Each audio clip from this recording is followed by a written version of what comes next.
Assalamualaikum warahmatullahi wabarakatuh.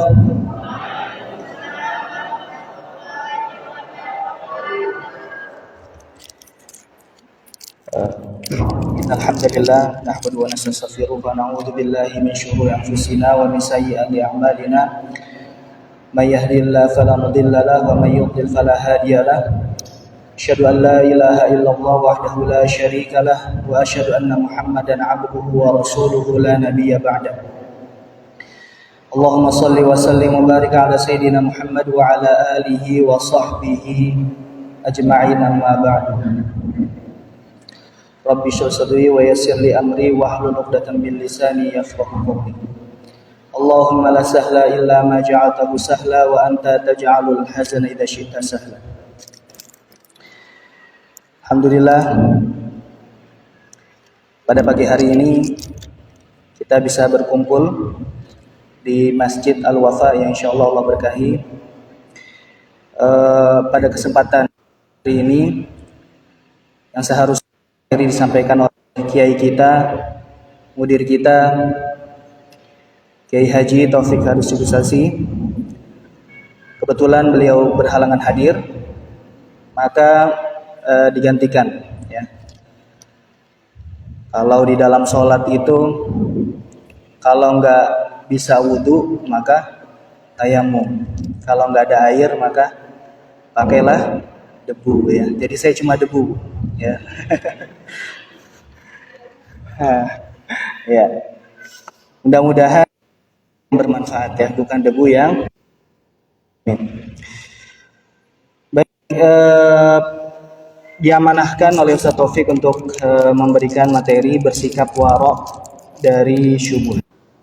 Nanti insyaallah kita akan sama-sama membahas apa itu warok dan apa itu syubhat, ya. Kalau kita lihat dari judulnya, ini pakai bahasa Indonesia, ya. Warok. Warok ini jangan sampai salah baca kita, ya. Warok ini pakai ain, warok, ya, warok, bukan warok. Nah, kalau waro itu yang artinya apa? Nah, di belakang. Ada yang di belakang?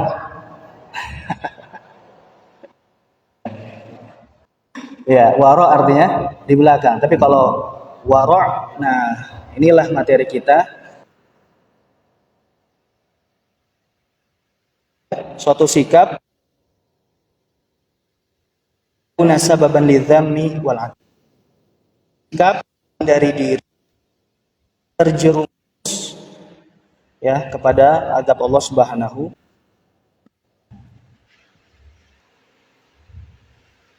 Kemudian, ya, sikap waro ini, ya, perlu, ya, kita jadikan sebagai prinsip hidup kita.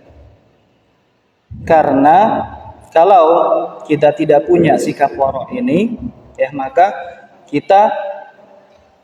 hidup kita di dunia ini seperti pegangan, ya. Kita melakukan segala sesuatu itu, ya, kita tidak bisa membedakan mana yang benar dan mana yang salah. Padahal di dunia ini yang namanya di dunia ini pasti ada dualisme itu, ya. Ada benar, ada salah. Ada benar, ada salah. Itu pasti ada, ya. Kalau tidak benar ya pasti salah, ya.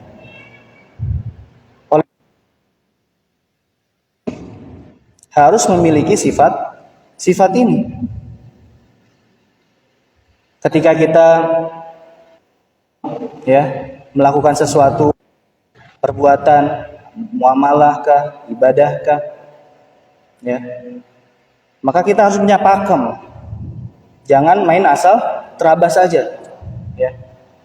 Langsung melakukan ini tanpa tahu, ya, landasan hukumnya apa, ya.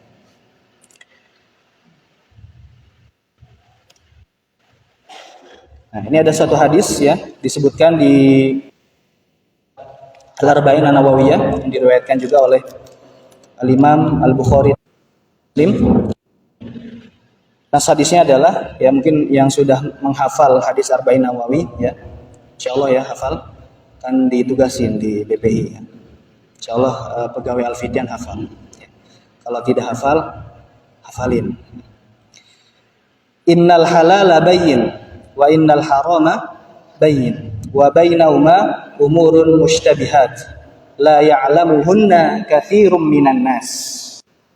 Faman ittaqash syubuhat faqad istabra'a li dinihi wa 'irdihi wa man waqa'a fish syubuhat waqa'a fil haram karra'i yar'a haulal hima yushiku ayyaqa fihi ala wa inna likulli malikin hima wa inna himallahi maharimuhu ala wa inna fil jasadi mudghah idza salahat salahal jasadu kulluh wa idza fasadat fasadal jasadu kulluh ala wahiyal qalb.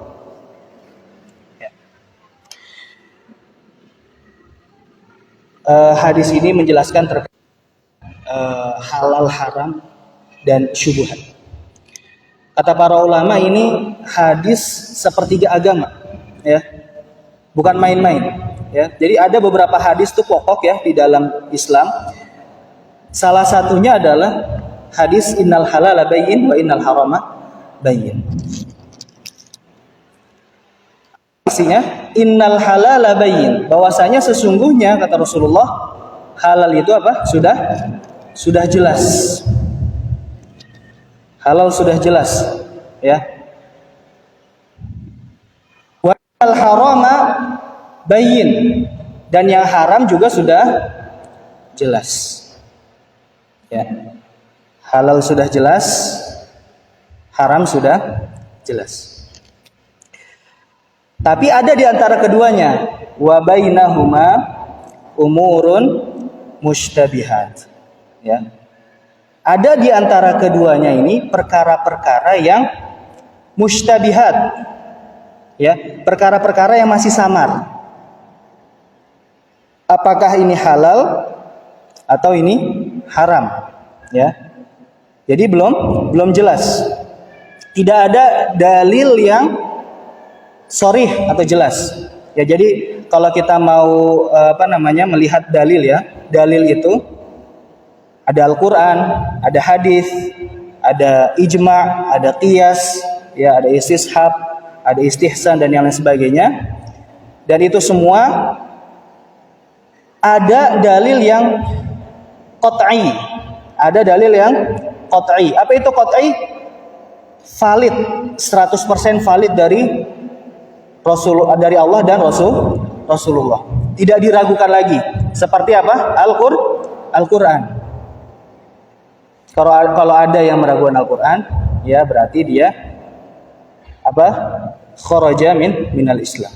Ya, keluar dari agama Islam, karena validnya Al-Qur'an itu tidak bisa dibantahkan lagi, ya. Karena diriwayatkan secara mutawatir. Sebagaimana kita tahu ada negeri namanya Saudi Arabia, padahal kita belum pernah ke sana. Mudah-mudahan Allah kasih rezeki kita buat menziarahi makam Rasulullah, ya. Tapi kita tahu. Kenapa kita tahu? Karena ada yang mengabarkan. Bukan satu atau dua orang saja yang mengabarkan, tapi apa? Jutaan orang yang mengabarkan. Jadi kita meyakini secara pasti bahwasanya ada negara Saudi Arabia, ada kota Mekah, ada kota Madinah. Begitupun dengan Al-Qur'an. Al-Qur'an itu yang meriwayatkan bukan cuma satu atau dua orang saja, tapi berjuta-juta orang. Setiap generasinya ada berjuta-juta orang yang meriwayatkan Al-Qur'an. Nah, salah satunya ada di masjid, ya. Yang menang lomba kan Ustaz Habib Rizik, insyaallah. Enggak ada orangnya. Ya. Nah, itu apa namanya? Jadi dalil itu apa? Ada yang qat'i. Satu lagi ada yang sharih. Qat'i itu valid, jelas validnya. Yang kedua apa? Sharih. Sharih ini apa? Pemahaman yang dihasilkan dari dalil tersebut apa? Pasti juga. Ketika Allah menyebutkan di dalam Al-Qur'an, lizzakari mithlu hadzil untha yaini. Bagi laki-laki itu bagiannya adalah, warisnya bagiannya adalah 2 kali bagian dari anak perempuan. Ya. Kata 2 tidak bisa dipahami sebagai 3. Karena itu apa? Sharih, ya. Sharih. Jelas pemahamannya sudah jelas, tidak bisa dinafikan lagi. Oh, ini ditafsirkan 2 ini maksudnya setengah, bukan. 2 ini maksudnya seperempat, enggak, ya. Jadi ada yang qat'i, ada yang sharih. Nah, yang qat'i dan sharih ini itulah yang di dalam hadis ini dikatakan innal halala bayyin. Yang halal itu sudah jelas, yang mana yang dalilnya itu qat'i, valid dari Rasulullah dan juga sharih. Ya. Wa innal harama bayyin, dan juga yang haram itu jelas ketika apa? Dalilnya qat'i, valid dan juga sharih, jelas. Seperti apa? Daging babi misalkan, ya. Innama harrama alaikumul maitata waddama walahmal khinzir. Ya. Jadi Allah itu mengharamkan darah, ya, bangkai, kemudian daging babi. Ya. Itu jelas dari Al-Quran dan tidak bisa dipahami sebagai daging yang lain.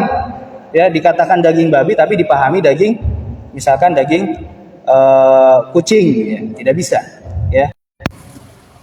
Daging babi, ya, makanya ya, daging babi jelas kehalalannya, ya, jelas kehalalannya. Nah, tapi di antara keduanya itu, ya, ketika dalilnya misalkan tidak qat'i, ya, dia hadis sahih, tapi tidak sampai derajat qat'i tidak 100%, tapi misalkan validnya 60%, 70%, 80%, ya. Kemudian memiliki interpretasi makna yang lain. Nah, ini apa namanya? Namanya musytabihat, ya, musytabihat. Kemudian tadi al-hunda kathirun minan nas. Nah, perkara yang musytabihat atau yang belum jelas ini, ya, tidak diketahui kebanyakan oleh manusia, ya, tidak diketahui kebanyakan oleh manusia. Faman tahu syubhat, faman tahu istilah ini, maka siapa yang menjauhi perkara yang syubhat, maka dia telah menjernihkan, ya, agamanya dan juga kehormatannya, ya. Baik. Nah, syubhat ini, ya, tadi, ya, belum jelas ininya, halal haramnya belum jelas. Nah, belum jelasnya ini buat siapa? Ya. Belum jelasnya ini buat siapa? Karena jangan sampai karena kita belum tahu hukumnya, tapi kita sudah mendeklar bahwasanya sesuatu ini haram. Karena di hadis ini kita harus menjauhi segala yang syubhat. Tidak, ya. Syubhat di sini yang bisa menilai ini syubhat atau bukan itu siapa? Para ulama. Ya, para ulama. Makanya, ya, kita nih ketika kita belum mengetahui hukumnya, ya, maka ya kita harus mencari tahu dulu, ya, hukumnya. Dan jangan sampai, ya, ketika kita melakukan sesuatu, ini kan syubhat, nggak haram.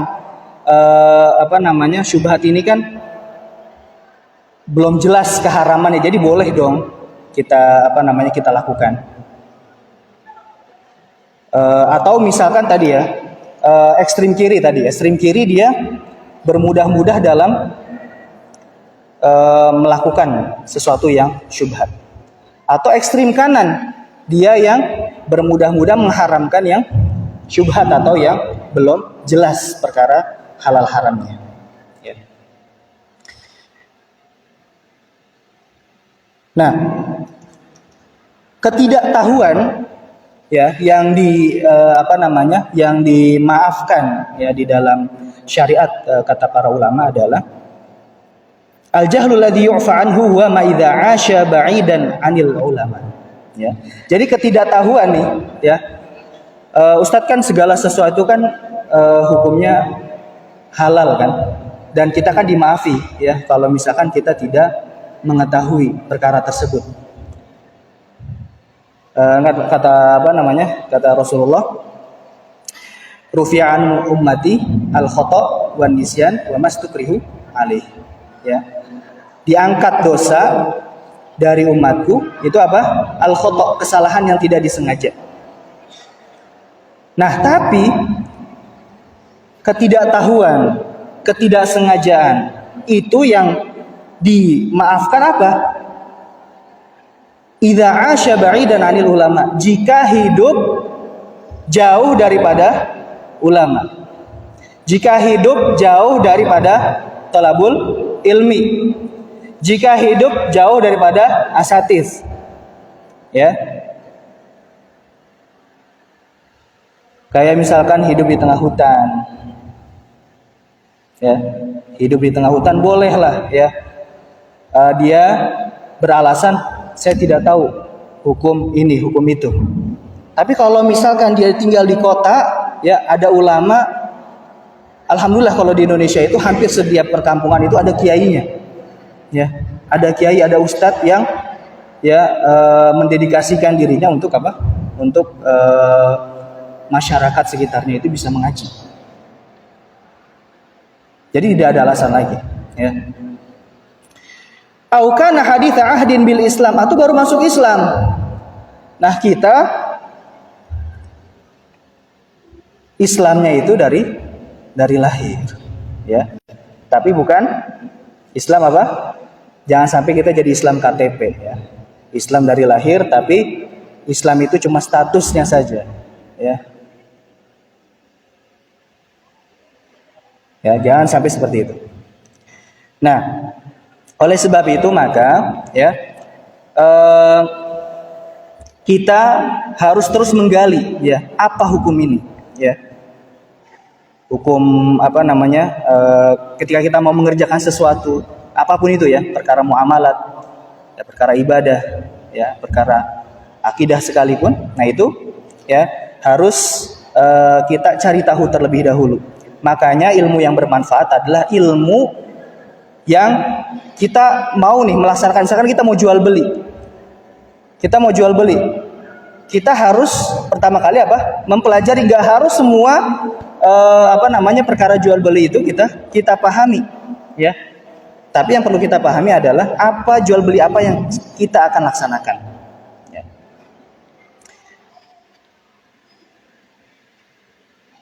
Baik. Nah, karena ketidaktahuan ini ya, akhirnya banyak ya di tengah masyarakat itu ya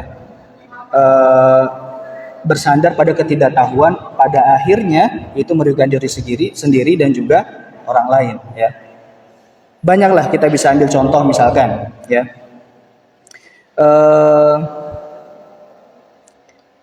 Judi slot misalkan ya. Yang lagi viral ya, judi slot. Ya mudah-mudahan tidak ada yang mainnya. Istilahnya tuh apa? Petir ya, petir. Zeus. Ya.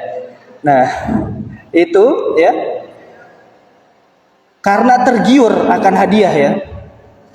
Dia top up berapa, habis itu nanti dapat keuntungan hanya dari main game segala macam, akhirnya dapat keuntungan berkali lipat. Nah itu keuntungan yang semu gitu kan. Padahal di setiap perjudian manapun ya pasti yang paling diuntungkan adalah siapa? Bandar, ya, bandar. Tapi karena kondisi ya, ekonomi sedang sulit ya, ekonomi sulit gaya elit kan gitu. Nah ini karena seperti itu akhirnya menghalalkan atau berpura-pura tidak tahu bahwasanya itu tidak dibenarkan di dalam Islam. Ya. Innamal khamru wal maisiru wal ansabu wal azlamu rijsun min amalish syaitan. Yang namanya khamr, yang namanya judi, ya, dan yang lain sebagainya itu, yaitu rijsun min amalish syaitan, haram, dan itu adalah perbuatannya siapa? Setan. Dan kita berdalih, saya emang nggak tahu. Dalih seperti itu dibenarkan kalau ente hidup di hutan, ya, hidup di hutan sendirian kayak siapa? Kayak Tarzan, ya. Tapi kalau hidup di mana? Di Cilengsi, di Mekarsari, ya, apalagi ada Alfitian, ya, dibenarkan nggak seperti itu? Nggak dibenarkan, ya, tidak dibenarkan. Karena kita hidup di tengah para ulama, kita hidup di tengah para tholabul ilmi. Jadi tidak ada alasan saya belum tahu hukumnya, saya belum tahu hal ini dan itu, enggak. Ya, semua kita harus tahu, cari tahu, ya, hukumnya. Dulu ada suatu kisah, ya, ketika ada seorang sahabat yang sedang sakit, ya. Dia sedang sakit, sedang terluka parah habis dari medan perang, ya. Kebetulan kepalanya itu bocor gitu kan. Kemudian qadarullah dia apa? Dia junub. Nah, ketika mau sholat subuh, dia bertanya, saya luka, kalau saya mandi, saya luka dan saya junub, kalau saya mandi bahaya ini, luka saya nggak akan sembuh. Dia bertanya kepada temannya gitu. Kemudian temannya mewajibkan bagi sahabat ini untuk mandi. Kemudian setelah itu, ya, orang ini yang terluka, sahabat ini yang terluka meninggal dunia. Kemudian sampailah kabar itu kepada Rasulullah SAW. Dan Rasulullah itu marah besar di situ. Qatalahumullah. Mereka telah membunuh orang ini, semoga Allah membunuh mereka. Ya. Innama dawa'ul 'ain as-su'al. Innama dawa'ul 'ain as-su'al. Obatnya kebodohan, obatnya ketidaktahuan adalah bertanya. Bukan tidak tahu, malas bertanya, akhirnya terjebak. Ya. Dulu ada tuh ya, investasi ya. Dulu marak ya investasi bodong. Daftar 250.000, dijanjikan pertama kali keuntungan 100%, habis itu berlipat sampai nanti berapa bulan 5 juta. Di tengah kondisi masyarakat yang ekonominya kurang bagus, itu menggiurkan, ya. Modal sedikit kan, tapi keuntungan banyak. Siapa yang nggak mau? Ya, tapi kita harus mencerdaskan, ya, bahwasanya tidak ada investasi yang keuntungannya itu bisa dipastikan. Tidak ada. Di dunia manapun, belahan dunia manapun, yang namanya investasi itu tidak bisa dipastikan keuntungannya. Ya. Tapi di banyak menyebar gitu kan. Baik dari modelnya MLM gitu kan, sistemnya Ponzi gitu kan, dan yang lain sebagainya. Intinya menjanjikan keuntungan yang besar dengan modal yang kecil. Padahal yang namanya investasi itu, ya, investasi itu prinsipnya Al-ghunmu bil hurmi. High risk, high return. Jadi resikonya tinggi tapi keuntungannya besar, ya. Resikonya kecil, keuntungannya kecil. Ya, itu prinsip apa? Prinsip investasi. Tidak ada yang investasi itu modalnya kecil, keuntungannya besar, apalagi dipastikan. Ya, dapat 5 juta sekian rupiah. Udah pasti itu apa? Bodong. Udah pasti apa? Rugi. Udah pasti apa? Nyesel, ya. Kemudian ada penggandaan uang, ya. Ada tuh ya kejadian, ya. Nah, itulah kenapa, karena dia belum tahu hukumnya, tapi dia sudah apa? Sudah memasuki dunia tersebut tanpa bertanya, tanpa konsultasi bagaimana hukumnya, bagaimana akibatnya, ya. Jadi ikhwas sekalian, ketidaktahuan kita terhadap suatu perkara ini bukan menjadi suatu alasan. Sebagai seorang yang muslim yang baik adalah ketika kita mau melakukan sesuatu, kita cari tahu dulu baik buruknya dari sisi agama maupun dari sisi dunia. Gitu. Kita jangan seperti apa? Orang kafir Quraisy, ya, ketika ditanya, "Kenapa kalian menyembah berhala?" Berhala kan nggak bisa bicara, ya kan? Dia buat berhala itu sendiri, habis itu disembah. Bahkan buat dari bahan makanan, habis itu dimakan sendiri, tapi disembah. Ya. Kata mereka apa? Ya, kita mengikuti nenek moyang kami. Dalihnya apa? Cuma karena mengikuti tanpa dalil, mengikuti tanpa dasar, mengikuti tanpa landasan. Akhirnya apa? Rugi atau tidak? Rugi. Ketika nanti kita menuntut orang yang kita ikuti, apakah itu bisa jadi pegangan kita? Nggak bisa. Ini nih si fulan, gara-gara si fulan nih. Nggak bisa, kita juga kena. Gitu. Ya. Di berbagai hal itu kita juga seperti itu, ya.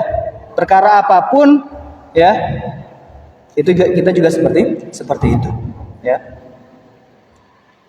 Kita, ya apalagi sekarang, ya,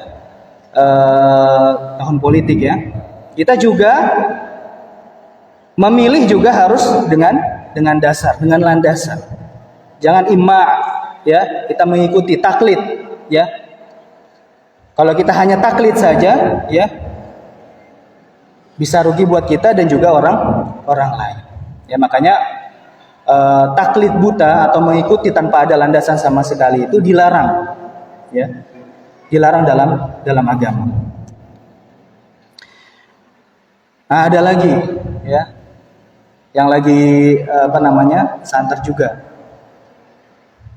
Misalkan karena di zaman sekarang ini, ya, tuntutan ekonomi itu selalu banyak gitu, ya. Gaji nggak seberapa gitu kan, di bawah UMR gitu. Tapi gaya hidupnya apa?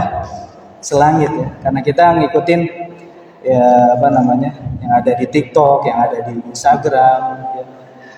Keranjang kuning, ya, diliatin terus. Ya.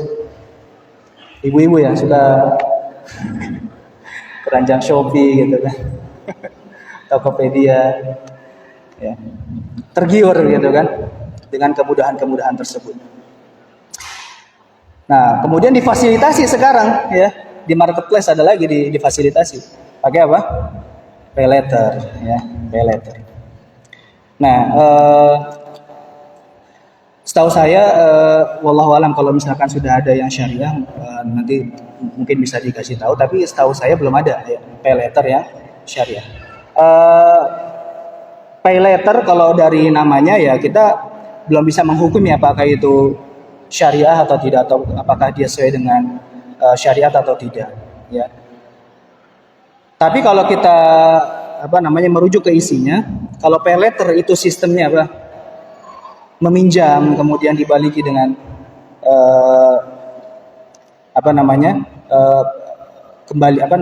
dibalikan dengan jumlah yang berlebih. Nah, itu namanya riba, ya.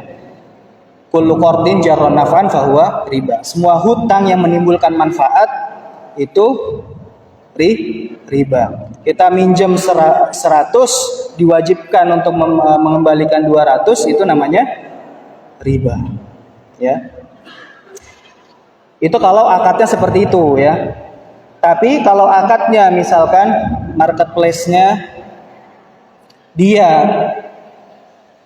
yang membeli barang tersebut, ya, kemudian kita sebagai konsumen membeli ke marketplace. Jadi kan di marketplace hanya cuma ini doang, ya, pasar kan. Dia hanya menyediakan pasar doang gitu. Tapi yang jualan itu kan orang lain, ya. Kalau misalkan yang beli itu marketplace, kemudian kita beli ke marketplace, ya. Kalau sistem pay letter seperti itu, ya itu mungkin bisa dibenarkan, ya. Tapi tentu dengan prinsip-prinsip syariah yang lain, ya, dan harus dilabeli atau diberikan sertifikat halal oleh DSN MUI, ya.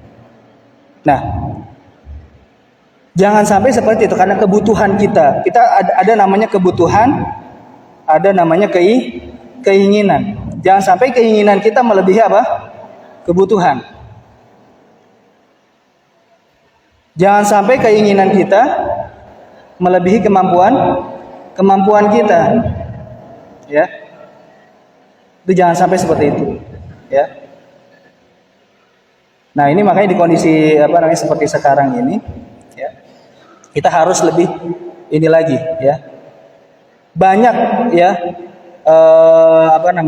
godaan-godaan di zaman sekarang. Ada pay letter lah, ada pinjol, ya. Ada pinjol lah, ya. Nah, itu godaan-godaan seperti itu ya kita harus tahan, ya. Dan jangan sampai karena kita tergoda akhirnya kita meniadakan, ya, akal sehat kita, sehingga kita tidak mencari tahu dulu bagaimana hukumnya. Jadi udah rugi dunia, rugi akhirat, ya. Dikejar-kejar pinjol sampai ganti berapa nomor gitu kan. Ada yang seperti itu? Ya, mudah-mudahan nggak ada, ya. Ganti nomor banyak banget, ya. Setiap sebulan sekali ganti nomor, ya, karena dikejar-kejar lagian sama pinjol gitu kan. Nah, itu rugi di dunia, rugi juga di akhirat, ya. Rugi juga di akhirat. Karena kenapa? Fa'dzanu biharbin minallahi wa rasulih, ya.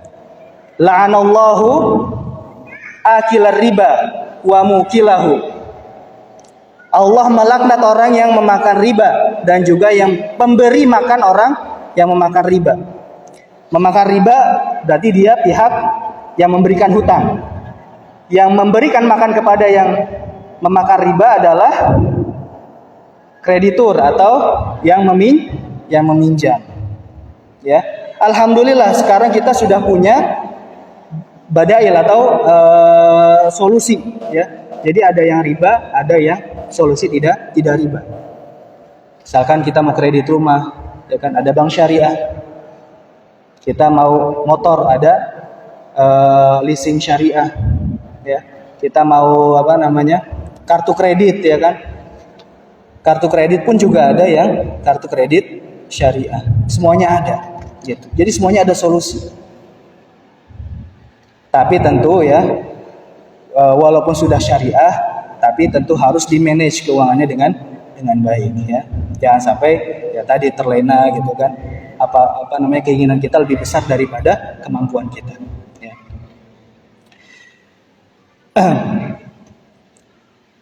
Kemudian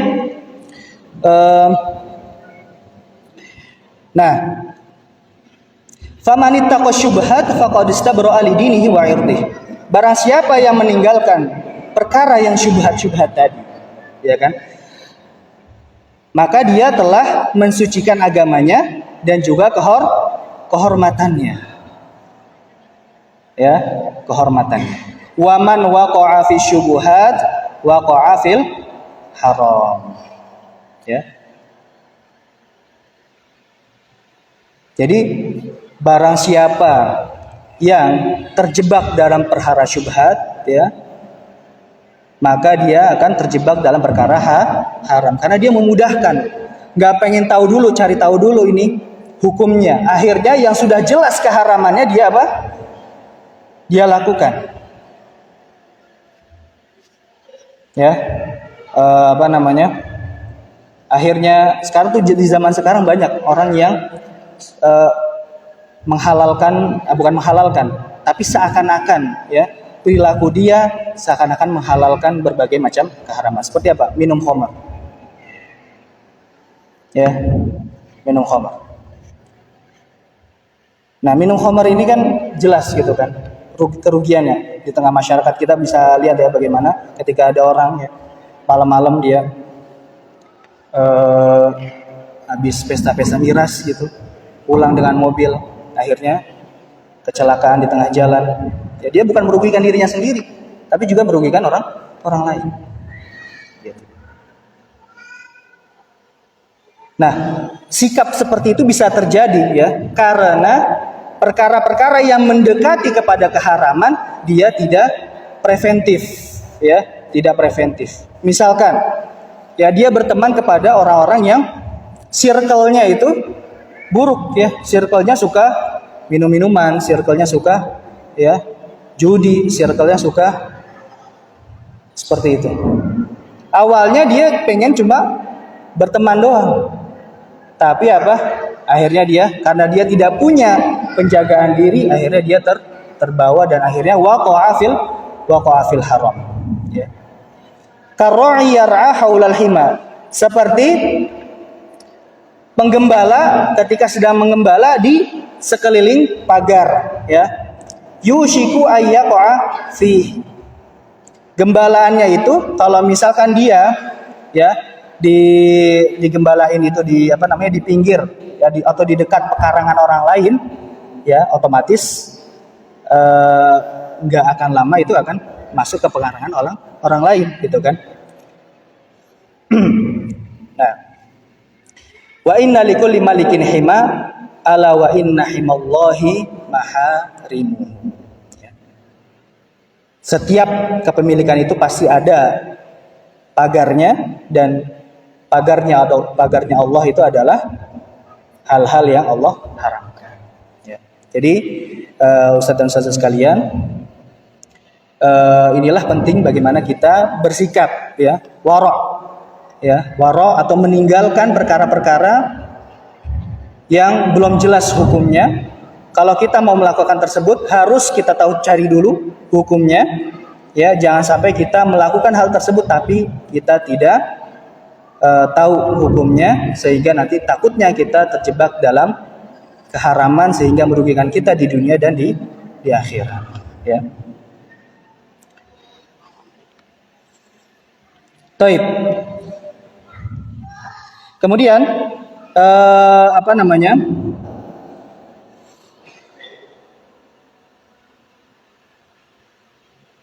Ada satu kaidah lagi, yaitu annal wara' innama huwa bi adillatil kitabi was sunnah, ya.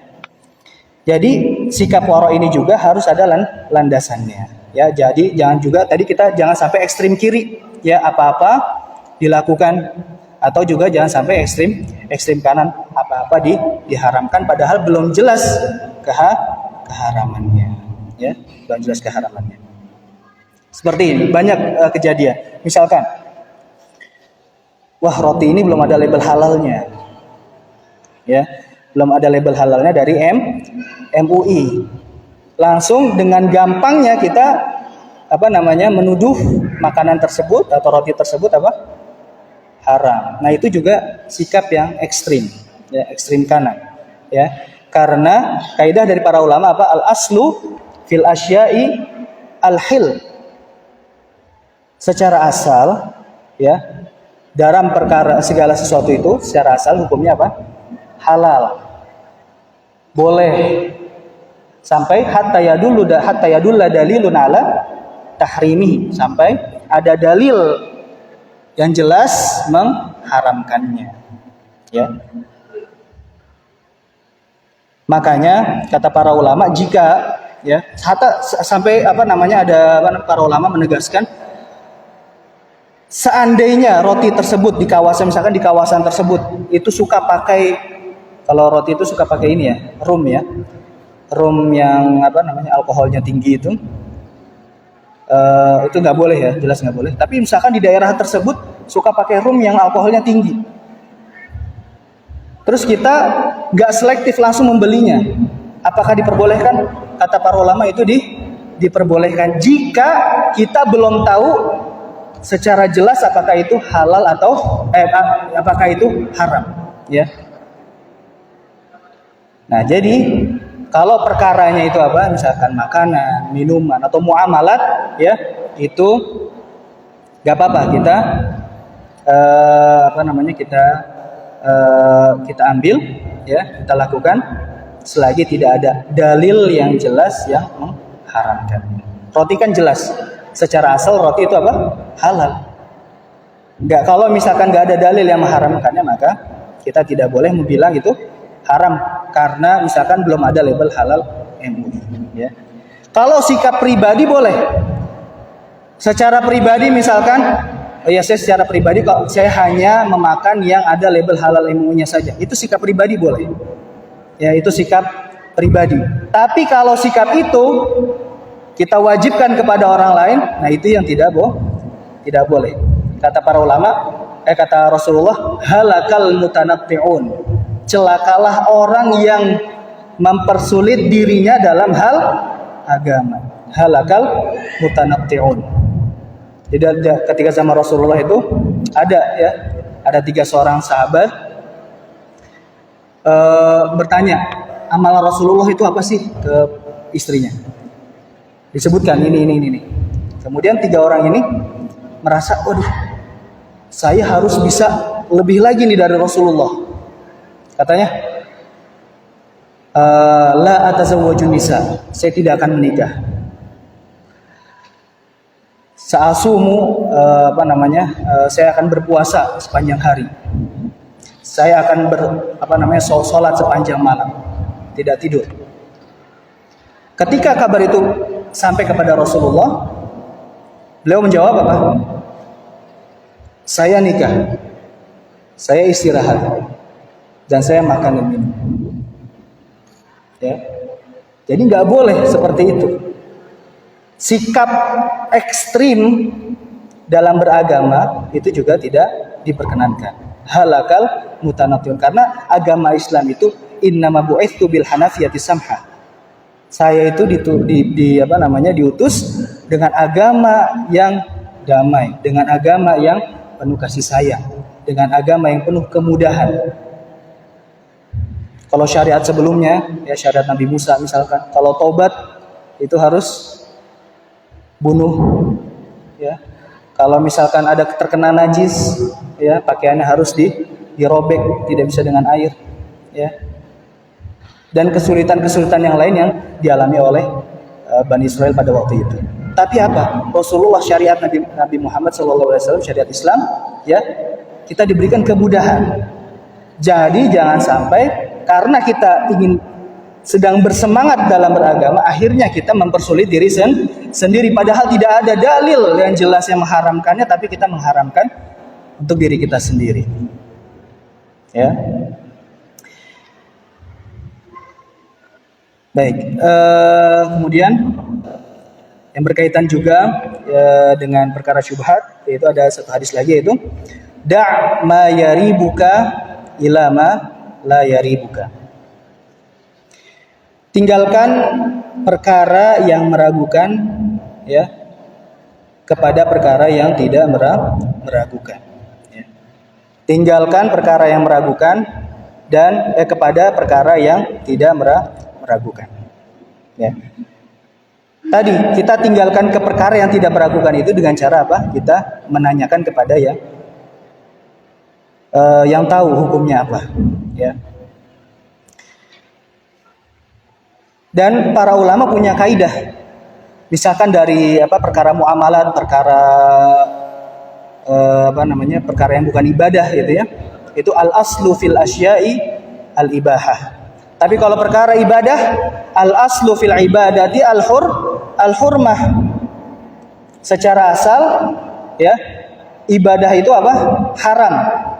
Illa ma dalla dalilun ala masyru'iyyatihi atau masyru'iyyatiha. Kecuali ada dalil yang menjelaskan bahwa ibadah tersebut disyariatkan. Kita nggak boleh ibadah nambah-nambahin jadi 6 ya. Ada ada sholat zuhur 4 rakaat jadi 6 rakaat gitu ya. Kemudian dalam perkara akidah juga sama ya. Syubhat itu juga ada di dalam perkara akidah ya. Syubhat dalam akidah itu apa? Ma yushbihud dalil wa huwa laisa bidalil ya. Perkara yang menyerupai dalil ya, tapi bukan dalil. Ya, contohnya seperti ini ya.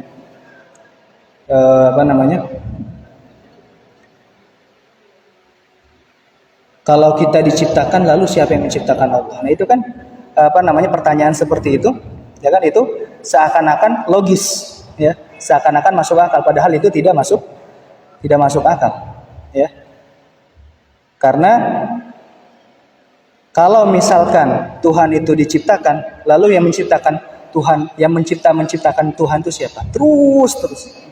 Nah, itu adalah perkara yang tidak logis ya. Maka harus ada satu zat yang mana itu adalah zat yang paling ujung dan dia yang menciptakan segala sesuatu. Makanya di dalam Al-Ikhlas lam yalid wa lam yulad ya. Da'ma yaribuka ila ma la yaribuka. Misalkan dalam perkara ibadah, ketika kita sholat kita ragu ya, udah berapa rakaat nih, 3 atau 4 rakaat, biasanya karena mikirin cicilan, mikirin kerjaan kantor. Waduh, tadi habis dimarahin nih sama siapa ya? Habis dipanggil ke kantor. Waduh, mumet pikiran ya. Akhirnya pas sholat nggak fokus. Udah berapa rakaat nih? 3 atau 4 ya. Nah, itu kaidahnya ambil yang paling sedikit ya. Berarti baru melakukan 3 rakaat, habis itu menyempurnakan 1 rakaat. Dan nanti di akhirnya kita disunahkan untuk sujud sahwi ya. Kaidahnya apa? Al yaqin la yazulu bisyak. Ya, suatu yang yakin itu tidak bisa dihilangkan karena keraguan ya. Kalau kita yakin dengan apa yang kita yakini, maka tidak bisa dibantahkan atau dihilangkan hanya karena keraguan. Kita tadi sudah wudu, kita ingat sudah wudu, tapi kita bingung, kita ragu, tadi kentut atau enggak, tadi berhadas atau enggak. Nah, keyakinan kita terkait wudu itu tidak bisa dibatalkan hanya karena ada keraguan kita berhadas atau tidak. Makanya berarti kita masih dalam keadaan berwudu. Baik, itu yang bisa disampaikan. Mudah-mudahan apa yang disampaikan bisa bermanfaat bagi kita semua. Astagfirullahaladzim, astagfirullahaladzim, astagfirullahaladzim. Alhamdulillahirrahmanirrahim, hamdalillah, hamdalillah, hamdan yuafi ni'amahu wa yukafi mazidah. Ya Rabbana lakal hamdu wa lakal syukru kama yanbaghi li jalali wajhika wa 'azimi sultanik. Allahumma shalli wa sallim ala sayyidina Muhammad sallallahu alaihi wa sallam jamil ahwali wal afat wa taqdi lana biha min jamil hajat wa tutahhiruna biha min jamil sayyi'at wa tarfa'una biha ila a'la darajat wa ballighna biha aqsa al-ghayat wa jamil khayrati fil hayati wa ba'da al-mamat. Innaka sami'un qaribun mujibud da'wat ya qadiyal hajat. Allahumma la tad'a lana fi maqamina hadha dhanban illa ghafartah wa la 'aiban illa satartah wa la hamman illa farajtah ولا كربا إلا كشفته ولا دينا إلا قضيته ولا جاهلا إلا علمته ولا مرضا إلا شفيته ولا عدوا إلا خذلته ولا غائبا إلا رددته ولا حاجة من حوائج الدنيا والآخرة إلا قضيتها ويسرتها يا رب العالمين.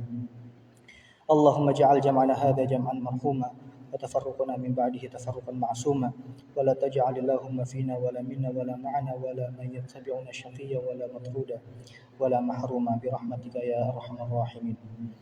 اللهم أحسن عاقبتنا كلها. اللهم أجرنا من خزي الدنيا وعذاب الآخرة. ربنا آتنا في الدنيا حسنة وفي الآخرة حسنة وقنا عذاب النار. صلى اللهم على سيدنا محمد النبي الأمي وعلى آله وصحبه وسلم. الحمد لله رب العالمين.